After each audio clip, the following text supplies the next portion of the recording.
Evening peeps, good evening everyone. All right, let's discuss the big breaking news from earlier on today, and that's that Anthony Joshua has signed a long-term deal with Dazn, thus ending his near 10-year relationship with Sky. Obviously, this is big news. I did a video on it a couple of days ago speculating that could be the reason as to why we've not yet got an AJ Usyk announcement. It obviously was the reason. Behind the scenes, there was obviously a big battle for AJ's signature with Dazn and Sky. I can't imagine the numbers that are being thrown back and forth between the two broadcasters. Now, we don't know the ins and outs of AJ's deal. There are some suggestions that the deal's worth $100 million a year, and that's for 2 fights per year, which is incredible. Honestly, it's incredible. Remember when Floyd signed, I think, his deal with Showtime? And I think Floyd's deal with Showtime, correct me if I'm wrong, I'm happy to be corrected here, but I think it was a deal of $30 million guaranteed per fight. Bear in mind though, Floyd at the time was unbeaten. Floyd at the time was a pay-per-view giant, right? He almost touched that 1 million sort of pay-per-view buys most times he fought, regardless of the opponent. Not all the time, but most times. So Floyd almost was a cash cow. You guaranteed a return on investment. With AJ, it's a bit of a surprise if that figure is true, just because you don't know if AJ's still going to be that guy after the Usyk fight. I think he will. I think regardless of the result, and look, I'm praying it's an AJ win. I think regardless of the result, I think there are still mega fights for AJ to have out there. Wilder's the first one that springs to mind. I think that will still generate ridiculous numbers.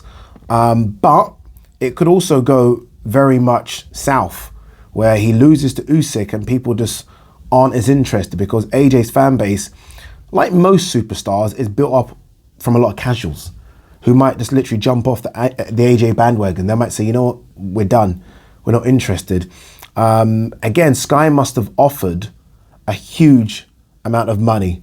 Like they must have, and that's why there's been no Usyk AJ announcement, because behind the scenes, they must have been going back and forth here, back and forth. But AJ's decided to go with Dazn. So, you know, Dazn, and I don't know if it's because he wants to be with Dazn. It might be just a case of who's paying me the biggest check.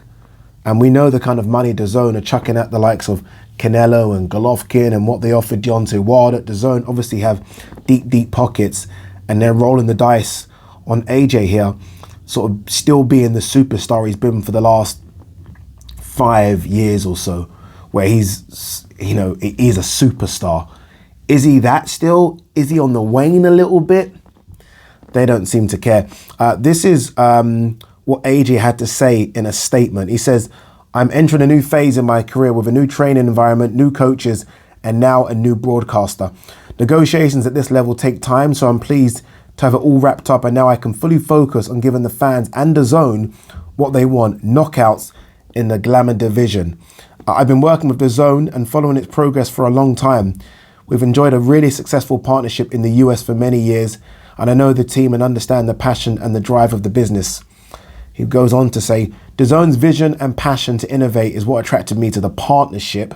They are the leading and digital landscape in sports and the future of sports broadcasting. I'm really looking forward to a long and successful partnership."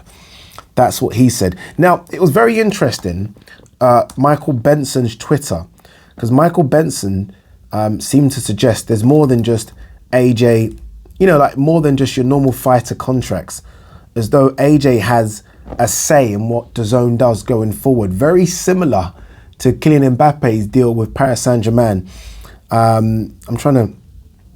This is what Michael Benson has said on his Twitter page. This was 2 hours ago. "Anthony Joshua has become a shareholder, special advisor, and brand ambassador for Dazn as part of his new deal that he has signed with them. In his role as special advisor, Anthony Joshua, will join Dazn's strategic advisory board. So Anthony Joshua has now become a shareholder.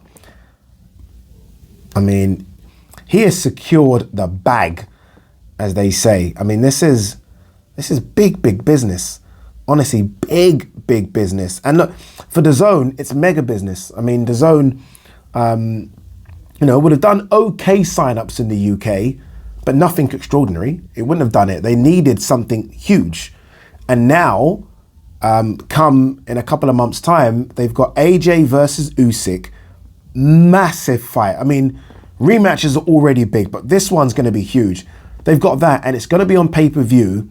And already the return on investment's going to be there because it's going to do incredible numbers. And I'm guessing it's going to be around the 25 to 30 pound pay-per-view mark. And it will do anywhere between, I don't know, 600 to 800, maybe might even tip a bit more. So already you can already see the money coming back in. But look, major news. It wouldn't have been easy for him to leave Sky because Sky's done him no wrong. The money's been good. The numbers have been good. The relationship with Adam Smith and that boxing team must have been very good. But this almost seems like a complete fresh start for AJ. He mentioned it. New broadcaster, kind of, although, they've had these international rights, but new broadcaster, new training setup, hopefully new mindset and new mentality. And hopefully we see a new AJ. Look, if he beats Usyk, it's fucking liftoff again. It's liftoff, and Dazn are going to be rubbing their hands together because they're going to go for the Tyson Fury fight or whatever fight. AJ superstar status will remain, and if not go bigger. If he loses, it's still a big blow, but I don't think it's the biggest blow like some people were making it out to be, because I still think there are big fights on the table. And I guess it's how he loses. Look, if he gets knocked out by Usyk early, then obviously we've got a problem. If he's in a war and he loses a majority or unanimous or split decision, then I still think you can sell the AJ product. That's what I think. Guys, what do you think? Let me know. Peace.